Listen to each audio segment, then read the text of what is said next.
that small-mindedness and those perspectives there, the people don't want change. So it's hard to be in an environment where the people don't want change. So it's hard to, fully grow. Do you want to go to the beach? Welcome back, ladies and gentlemen, to another episode of Beachside Talks. I'm your host, Cole, with a very special guest today. Hey, I'm TK. All right, TK. How have you been? It's been years since I've seen you. I know, right? What you been up to? Man, being an entrepreneur, this faith-based, lifestyle type of deal, bakery, owning a bakery.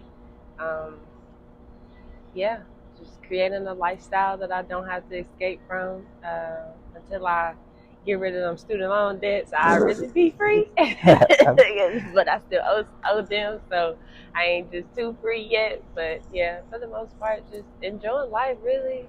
Okay, trust me, I got a couple student loan debts out right now, so honestly. Yeah. So, tell me about your journey to becoming an entrepreneur. My journey. Well, during college, I lost one of my scholarships, and so I had to pay out of pocket, to stay at school and everything. So I started baking as a side hustle, and in 2019, well, after I graduated, that's in 2017, I decided that I was just gonna go full time, and become serious about, everything. And of course, my major was addiction studies. So I knew about like drugs and cannabis and things like that. And then Arkansas in 2018 had a cannabis dispensary, training course or whatnot. So I kind of dived in, started there, get with my license and everything, get my feet wet. And 2019 got my business license and everything. And it's just been a journey, just growing ever since. But kind of, it just stemmed from having to do this as a side hustle. So, something that was like a passion, a little hobby turned into a business. Yeah, so you made your passion your lifestyle. Yeah, I like that. yeah. So, what has been the most difficult part of the transition from thinking, all right, I'm going to get a regular job to doing something that you actually love to do? The discipline and my mental. Mm. Having the discipline to, thug it out no matter what, how hard it can get, because it can get hard. You can get discouraged sometimes, especially when you don't get the support that you think, you feel like you deserve and everything. And trying to get people to, you have to have a strong mental, because not everybody's going to see your vision. And it's more so like, you have to prove it to yourself first that you can do it. And then once everybody, once your work speaks for yourself, you won't have to worry about much. But the most challenging thing was having the discipline to take it out and keeping a positive mental. Okay. Like, I would ask about you, and everybody would say, I don't know, until Sharon posted you Yeah. not too long ago. That's when I followed you, and I tracked you, what you be doing. So, what all do you sell? Oh, so mainly desserts and like sauces and things like that. An infused side and a non-infused side, so kind of like the best of both worlds. I don't like to leave anybody out, but in the form of like pound cakes, brownies, cookies, tea cakes, just not like the fondant. I'm not like the fondant type of bakery, because I feel like everybody does that, so I just want to keep it more home style, home style vibe. But yeah, I do have a low-key lifestyle. You do. You're a hard. I really you're be a in the hard cut. person to find. I be in the cut a lot. I mention your name, and a lot of people don't even. I'm like, TK, Kevin, you don't know nothing. All right, never mind. I'm sorry. So I have to ask Sharon how it goes. Yeah. But I'm glad to see you doing good. That's why I reached out, wanted to talk to you. I appreciate that. Yeah. Thank you. So thank you for having me a part of your show, and congratulations for you doing your business and No everything. problem. I want to be growing like you. I think I just saw you at the farmers market up the street, right? Yes, yeah, And the Bernice so, Garden. how did you start going there? Well, 3 years ago, it started 3 years ago. That's when COVID happened. So when the world shut down, the farmers market was kind of like everybody's business hub, kind of like a hub where people can shop. And so being out and about, I just kind of started asking questions. Hey, how do you, become a vendor here, And once I got the information to do that, I started doing that in Arkansas and Texas. So what's been your favorite spot, Arkansas or Texas? Ooh, okay. It's easier now because my favorite spot in Texas, unfortunately, the manager lost like the contract or whatever. But that I would say it was Texas at the boardwalk. And then, but now being here, it's the Bernice Garden. That's my favorite spot. So it really was Texas Boardwalk, Bernice Yeah. Garden. Just you still Yeah. here, so I got to go with you. Yeah. Kind of vibe. Why did that place in Texas at the Boardwalk shut down? It's still operating because it was more like it's kind of like this. How like they have the restaurants and stuff, and then it's like an actual boardwalk you could set up.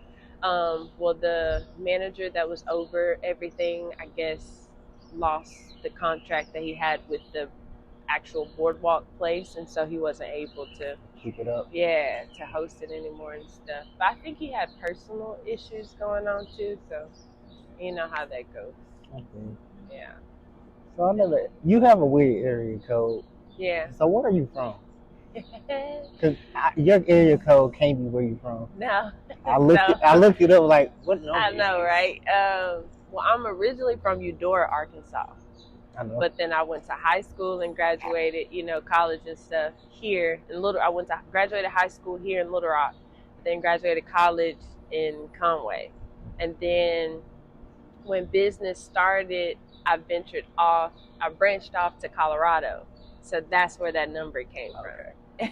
And so I'm still based in Colorado, but it's market season here. So I'm just finishing out the market season here and then how does that work being stationed in Colorado and coming all the way to Arkansas? It's a lot. So I like to say I'm bi-state in the city. You know how like it's bi-coastal, but I'm bi-state. So having little hubs here, so that I can stay like a spot that I stay, at while I'm here. And then if I having the freedom to travel, elsewhere where home is, then go back and forth. So, yeah. Okay. What is Colorado like? Tell me. I've always wanted to visit. My grandma used to stay there, but I only went for a date. It came right there. Really? Well, how'd you feel when you got there? Was the energy like? What was the energy like? I was young, so I was just like, I don't want to be here, so I would really leave. So I didn't get a chance to actually experience it. Gotcha. Honestly, it's just a vibe. Like the energy, the people, just the environment. It's kind of like Arkansas too. You know how it's just a lot of nature. A lot of things to do outside and just kind of bond. Of course, the cannabis legalization there, so that makes business a lot more easier to navigate through. It's just a nice place to be. It's just a positive environment. Energy or aura is so infectious to people. Thank you. How did you end up like this? From coming from the small town of Eudora, I got some folks down there, so I know where it's at. To Little Rock, Conway, to Colorado, to traveling, selling your gourmet meal. Ooh, shadow work. A lot of shadow work going within with self, holding myself accountable and responsible for a lot of my choices and knowing that the decisions that I make on a day-to-day basis, it has everything to do with how my future is going to look like. So making sure I'm always present in every moment so I can, somewhat make like a calculated risk, smart decisions and, that saying, make your next move your best move. Yeah, so kind of more so operating like that, but honestly too, staying close to God more than anything, allowing him to work and maneuver in my life. Yeah, and it's still an ongoing thing, so it's not easy, but it's worth it. That was my next question. I was gonna ask you, would you consider yourself more religious or spiritual? So I'm gonna honestly say spiritual, but then I don't even like putting myself in a spiritual category because it's more like a trend. it's more so like it seemed like that's just become another aspect of religion, and it's not. It's kind of deeper than that. But if I had to choose, I'd go with that route just solely because there are no limitations, and there's like no set of rules necessarily of how things can go. And granted, you have people trying to make those set rules, but it doesn't work like that. It's a genuine, personal journey for yourself, like discovering who you are on the inside, your purpose, why you came here, and what impact, if you're meant to have an impact, on people. Speaking of impact, can you tell me some people who had the greatest impact on you in your entrepreneurial journey? Yeah, I like watching, and I vibe with Eric Thomas a lot. Yeah, E.T. Yeah, shout out to him. Shout out to, I don't know if you've heard of her, but Isis Wisdom. She's more like a spiritual mama in a sense for me. Have you ever heard of Rashad Jamal? Yeah, I've heard him. I kind of sound sexist. I heard the guys, not the Isis. Not the girl. It's okay. It's all right. It's all good. It's all good.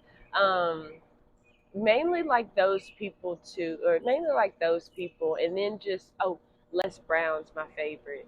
I like Les Brown, so I've kind of just more so dove into like motivation and stuff like that. I like Tabitha Brown too. Shout out to her. Just all of those positive influences, because bittersweetly, I didn't necessarily have anybody, to be an example, for me. So I kind of had to like go with what resonated in a sense. You say you had nobody. So what was your family like? Like they weren't supportive, or? No, not really. And that's the thing. Like you would think, because you know how like you tell somebody your vision and you're excited about it, but then like over time when you get into it, you kind of just see who's really there for you and who's not.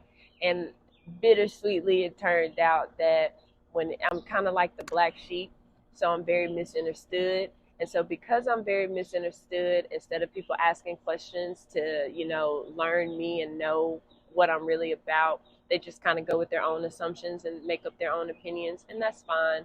So it's just kind of more so like that vibe, and a bittersweet vibe of I want you to make it, but I don't want you to do better than me type of deal. And a lot of self-sabotaging. Well, I wouldn't say, I've done a lot of self-sabotaging, but more so like projecting fears onto my plans, but trying to mask it. Well, I just want the best for you though. So it's just like when you understand that, you love them from a distance, but you have to, kind of do your own thing to block out that, because for a long time, that kept me stagnant, and it kept me from stepping into my other blessings and opportunities, because I put Colorado on hold for a long time just because of family. But while being here for family, I wasn't getting anywhere. And I was getting no, you need to get a job, you need to do this, you need to do that. But that wasn't where I was the most happiest, So I get what you're saying about that. But is it times that you probably took things personal when somebody's trying to support you, but they're not doing it in the manner you feel, and you reacted wrongly in it? Honestly, no, I haven't. Not yet. No, not yet.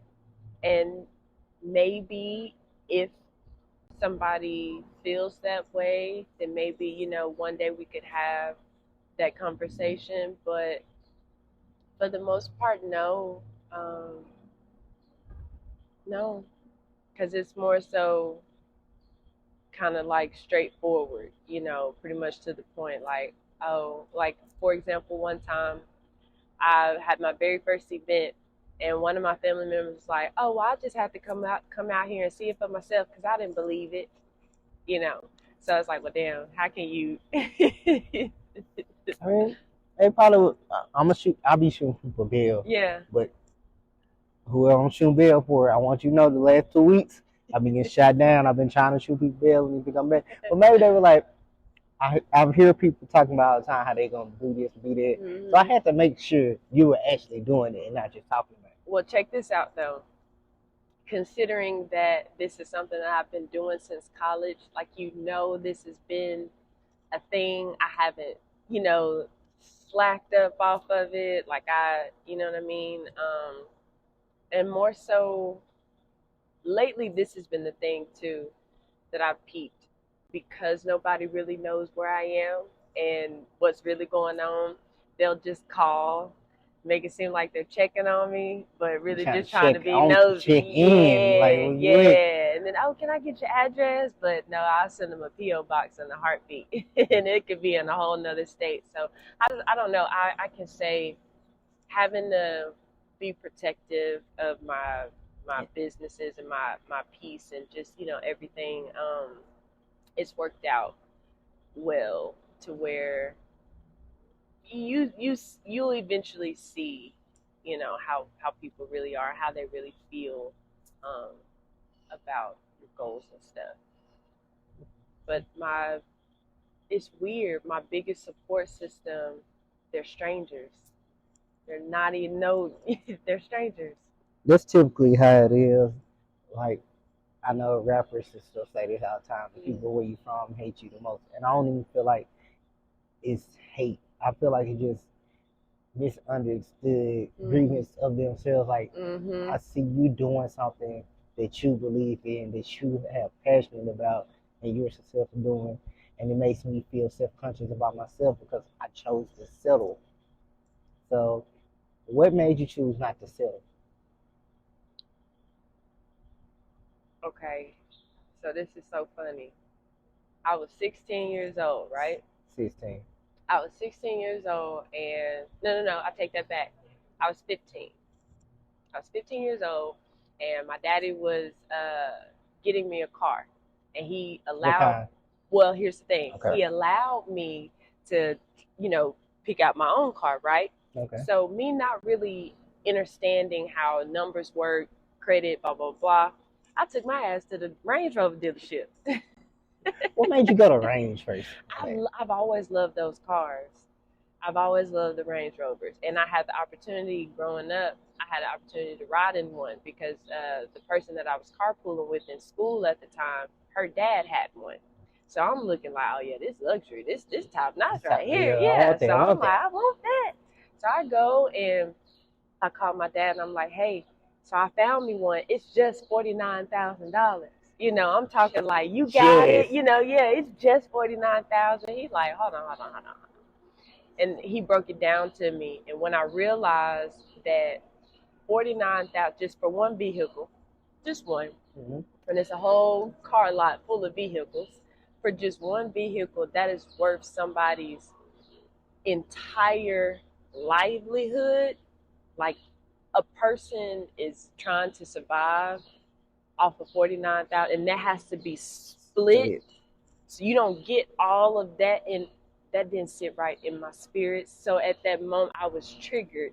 Like, okay, well, what do people do? Because clearly, people are affording them because you in business. So what are people doing out here to afford a $49,000 car?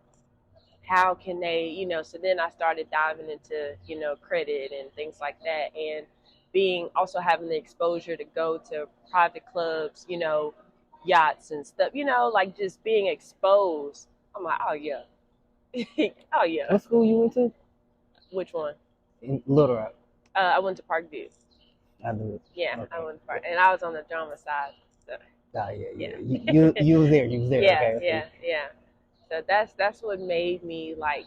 That's what triggered me to where like I don't want just the general, and not knocking this because it's not for everybody, but I didn't want that typical normal lifestyle. Go to school, get a good paying job, start a family, and that's it. And pray and hope that your kids make it so you can. I didn't want that for myself, so I wanted to write my own story, and here I am.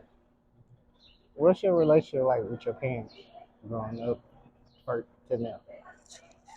They're more like friends. Mm. I wouldn't necessarily say like they're, like that nurturing relationship that most kids would typically have, growing up in a two-parent household, or, whatever the case may be.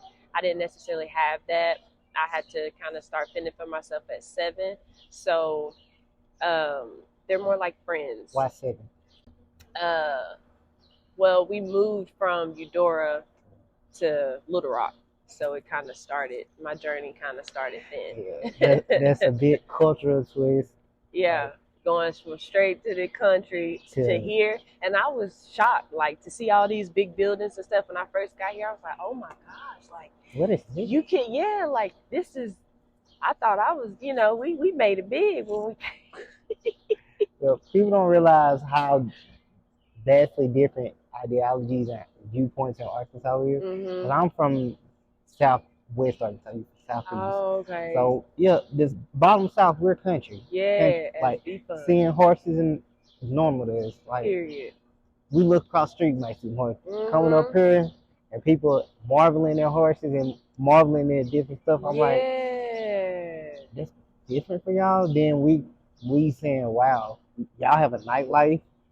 Y'all have clubs. What is that? Never seen right. This. We had a little hole in the wall where everybody link up there, or just and you move on the parking lot. Yeah.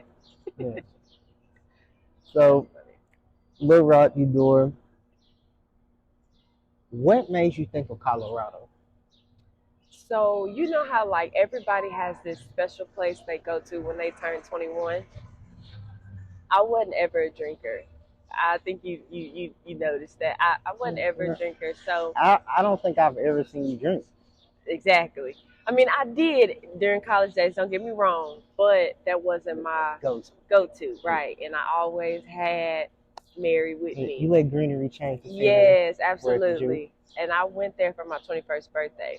And I mean, I had a ball. I had a blast. And from that experience itself, from then on, I kept saying, oh yeah, I'm moving here. I'm moving here. I'm moving here. Like, and I went again and I stayed for 2 weeks on my 25th birthday. And that's what kind of locked it in for me. I was like, oh yeah. So I started, so that's when I started making connections, networking, becoming a part of the cannabis council out there, just so I could stay in the loop, and setting up my office and just all that type of stuff so I can be able to, make my way. All right. So, Colorado, Little Rock, again. Are you traveling by yourself or you're with someone? This go around is so funny. This is the first year that I actually have assistance, so I'm not traveling by myself. Why didn't you get to meet him? He's a photographer, so he went over there taking pictures and stuff like that, just to scope out the scenery, so I can get some professional photos too. You should have got some photos of this.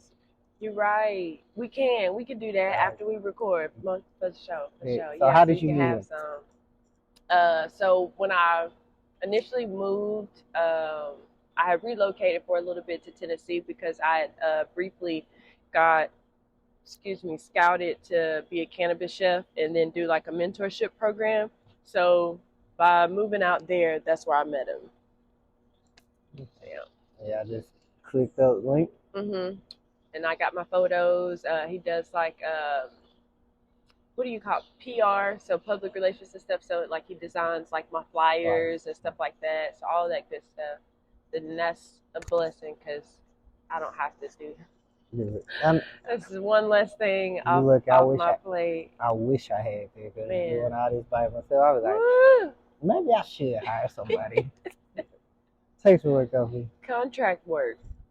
That's eventually what I'm going to do, just so I don't necessarily have to worry about like a set staff and, go through all the funds and stuff, all that takes. Just like, set it up like an internship with college students. They're always looking for work, and that's what they do. They're in school for it. That's what they do. So while getting them the exposure, it's helping you out, taking the, load off you. Okay. So are y'all a couple or are you single? We're a couple. Okay. Yeah, I'm not You single. tried to talk. You tried to talk to it like it was just business. Yeah. Well, I mean, it is, but you know. It is it. It's not. It's not, and it's okay How come it's not? because it's not just business. It's not just, but well, in this setting, it is, you know. How?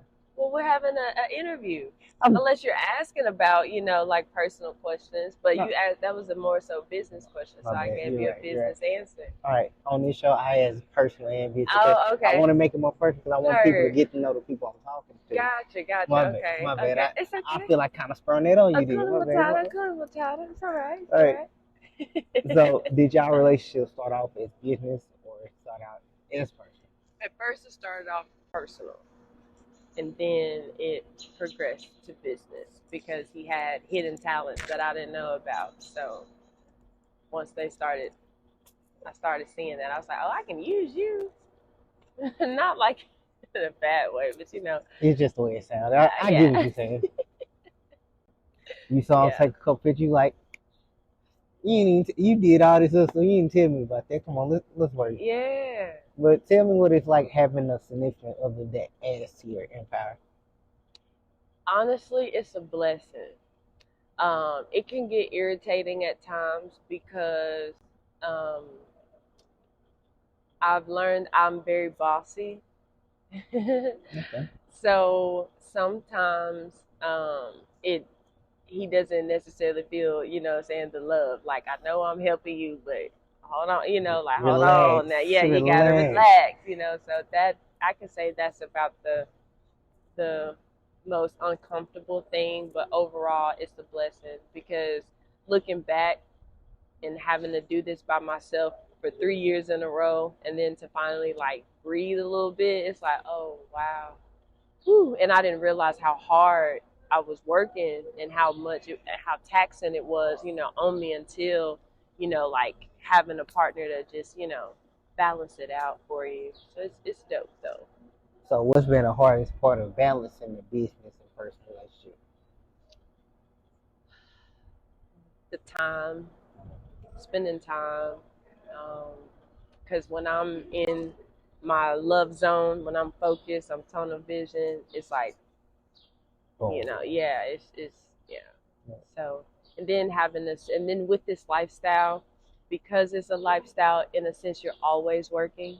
So it's kind of like the hardest thing is just trying to separate personal and, you know, business, like having time for family. And then, because I have a dog too. So. What's the dog name? Yeah, what kind is he? He a miniature schnauzer, Yorkie mix. Okay. I got a Maltipoo, so. His name is Klaus. Shout out to Klaus. Shout out to my little sunshine. Oh, I like that. Yeah, the yo-yo. So yeah, just finding that time to spend time with each other, make sure, you know what I'm saying, we still keep that connection at least, you know, as well. When last time you took him out on a date? Last month. Last month. Where you take him? We went. No, it was this month. No, it's June. It's been 4 days. My bad. It's June. My bad. I got ahead of myself. Last month, and we went to a Mexican restaurant. Oh, and it was fire too. Where down here? Yeah, it was in Maumelle. 5 Mexican. Senor Tequila? No. It's a little hole in the wall too. Over there, you know where Zaxby's used to be? Yeah. So right by that Sonic. Okay. I don't want to say El Poncho because it ain't that. I don't think it's that. So it's over there probably by the Open Town Lounge, by the ice cream spot. I got it. Like I got the Walgreens liquor store setting. So go on down. Right across the street, like where that bank is. It's over there. It's like in the cut. It was so good. Okay. And is he from here or he's from Colorado? Carolina. And y'all met in Memphis? Mm-hmm. Okay. Isn't that crazy? Yeah, that was divine timing right there because that's two different spaces. What has he taught you the most about yourself? I need to have patience. And I need to not overwhelm myself. Mm. Sometimes I can overwhelm myself, and it's not good. So patience and not overwhelming. Patience, not overwhelming. Mhm. We're gonna go back to your business though, Mhm. because you talked about networking and stuff, Mhm. and I've been talking about networking, trying to figure out how to. So how did you network to your connections? Basically, just putting myself out there, just kind of like I wouldn't, in a sense, kind of just randomly talking to people. Some encounters just happen on their own, and just meeting people, and you're like, oh, and they'll ask, oh, well, what do you do? And it just kind of goes from there. But I used to have flyers, and I used to just put them, on people's cars and stuff, kind of just say like a bare minimum what I do, like mouthgasm. People are like, what the hell is that? What the hell is a mouthgasm? So they'll take, I'll have my number on there, so they'll text like, hey, you left a note on my car about mouthgasm, and then I just would go in from there. And some, of course, some people would buy, some people, and just being out and about doing markets and stuff like this, pop-up shops and events and stuff, just word of mouth too. So just, yeah. You talking about mouth gas. You have a lot of euphemisms you use. How did you start using? Because you used a lot this episode. You said understanding. What is entrepreneur? What is? You said something else. Like use a lot of euphemisms, and it just flows out your tongue so naturally. So if you're not listening, you're not gonna catch it until later. I know, right? I'm gonna be honest with you. I've always been one of those. I used to like to name things. Like my very first car, her name was Anna Mae. Rest in peace, And Tina. I know. And my second car, her name was Marilyn. And my car now, no, just Marilyn. Okay. And then my car now, her name is Goddess. And I'm gonna be honest. I've always just had a knack for coming up with different stuff, and two, it just comes to me, and I use it. It just resonates with me. But you always want to have a unique selling point, and what separates you from everybody. And I know it's my language and my lingo. But the understanding, overstanding, that's something that I learned over time, just trying to better enhance my vocabulary and learning how we cast spells on ourselves with words. I don't want to say I understand, because I don't stand under anyone, and vice versa. So to have an understanding, that's like an inner knowing, like it resonates, and to overstand something, to me that feels like, or to me that speaks, oh, I not only do I know it and it resonates, but I comprehend it. It's received. So yeah. And mouthgasm, like with my food, just from first bite, you know what I'm saying? Like your mouth just gets all watery and stuff. So it's like, an orgasm, but in your mouth. So a mouthgasm. I'm a chill. My fans know how I get, but I have a lot of respect for TK's. I'm a chill. She set me up, but I chilled. I want y'all my witnesses. I chilled. But my favorite one is your name for your fans, customers, Takadians. Yes. Am I pronouncing it right? Takadians. Yeah. See. Yes. Where did that come? Well, I kind of know where that came from. Mm-hmm. Can you tell the people who wouldn't know, where did that come from? So my name is actually Takevalyn. So from Takevalyn came Takedi's, the business, and it's 9 letters, just like my name. And Takedi's, Takedians, like a tribe. So the Takedian tribe. So that's where Takedians come from. All right. So what do I have to do to become a Takedian? Let me know. Follow our social media. Follow us on the platform. If you would like for us to love you, you can do that. But the fact that you already followed us and everything, you're already, a part of the tribe. It's just whether or not which love from the side of the bakery, you'd like. Yeah. Mm-hmm. And you be having your social media posts, and it's all about love.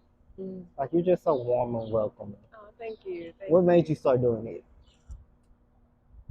That biggest saying, treat others the way you want to be treated, that's what made me start doing that. Like, I know, and I knew that I always wanted to operate from a genuine heart space.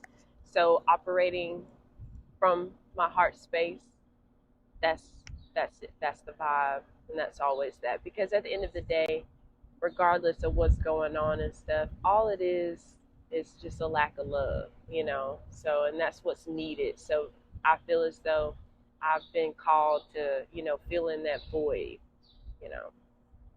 And what led you to that space? Because not only recognizing, but being able to actively trying to fix other people's lack of love takes a lot from a good person. And doesn't come natural to most people. So how did you end up doing it? Because I needed it myself.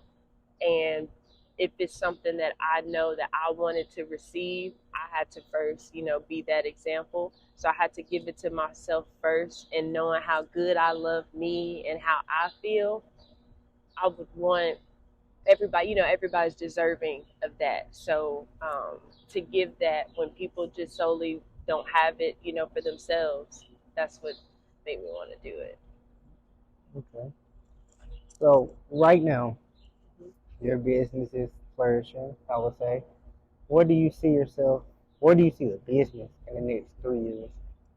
Ooh, Quick, 2026 will be here. I know, right? I see it just elevated on a higher dimension of love. We're always evolving, so it would have evolved on a span of having more love products, you know, to give, or, you know, to have available for people. I see myself fully stationed in Colorado, so for sure, bittersweetly, we won't be doing any more market seasons, you know, here. But yeah, solely operating, and possibly some type of experience where you can come in and get the loved experience. It's not just solely online, or if you're not, or if you're in the area, you can come, you know, and experience it in person. So to have like a set space for people to travel to, make a trip out of, you know, and like on a ranch type shit, you know. That's where I see it. Like, just come visit me. you got any merch available? Or are you solely selling So products? I know I have some shirts. I'm actually in the process of revamping my shirts. I'm be honest. Same. About 4 years ago, I started the shirts and I had a photo shoot and everything. But I kind of did it off of emotions. I didn't really plan. And so now, with the knowledge that I have now, I want to reapply that and make it better, you know, make it all gourmet. So to give it that gourmet vibe. So merch coming soon. It's in the works. It's in the love lab. It's not ready yet. But I will be sure that you get one when it's ready. So you just said in the next 3 years you don't plan on visiting Arkansas anymore. That's what I heard, because you hardly visit them. That's true. That's true. Y'all got me for this season just because it's market season. It's not that I have anything personal against Arkansas. It's solely, well, of course, you know where I come from. And to know, because my mom's the mayor down there, right? Yeah. And just that small-mindedness and those perspectives there, the people don't want change. So it's hard to be in an environment where the people don't want change. So it's hard to, you know, fully grow. And that's kind of here as well. It's like more of instead of coming together on a collective, it's more of a competition. And we can all eat if, you know what I'm saying, we just all put our feelings aside and really, you know, expand and grow. And for some reason, in this environment, you don't really get that here. So it's bittersweet that I have to venture off, you know, somewhere else in order to really fully, you know, be great. But that's what it is. But every now and then I might boop, pop up. She's lying. I am not. I've only seen, since I've been in school, Aaron and I have been out of school a while. I've seen you TK like 2 or 3 times. Stop it. Tell me since you've been out of school? No, since I've been out of school, I've seen you once today. Stop. And I've been out of school for a minute. When did I graduate? I graduated 2017. Mm-hmm. That was 6 years ago. I graduated 2019. Wow, really? I be ducked off like that? Yes. I don't know why you acting surprised. I be focused. Oh, y'all see how she tried to. I be focused. Okay. Gourmet Rising. Yes. I figured you was gonna ask me about it. Yeah, because you text me that. All right. I know why she's saying it, but I don't know why she said it. Mm-hmm. Is Gourmet Rising new Grand Rising? So, words cast spells and everything, right? So I'm different.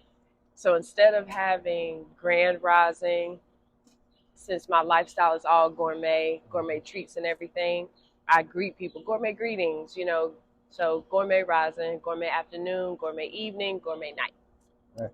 I'm going to start using that. All things gourmet. Do that, because it'll rub off on somebody else. Gourmet, right? I ain't going to say gourmet. I'm going to find a word that encompasses me and my business. Well, if you're a part of the tribe, oh, yeah, you know what I'm saying? Yeah, right. So yeah, you are Takevalyn. So you can say that. All right, gourmet. Yeah. Gourmet evening, everyone. Gourmet evening, everyone. Okay.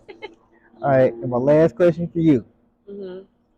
Take away the gourmet, your business, your boyfriend, your family, your Arkansas, Colorado connections. Mm-hmm. Who is TK? Who is Takevalyn? Take away everything else. Strip you down. Who am I? Your new one in the world. I am a force that's not up for reckoning. I am an experience. I love God.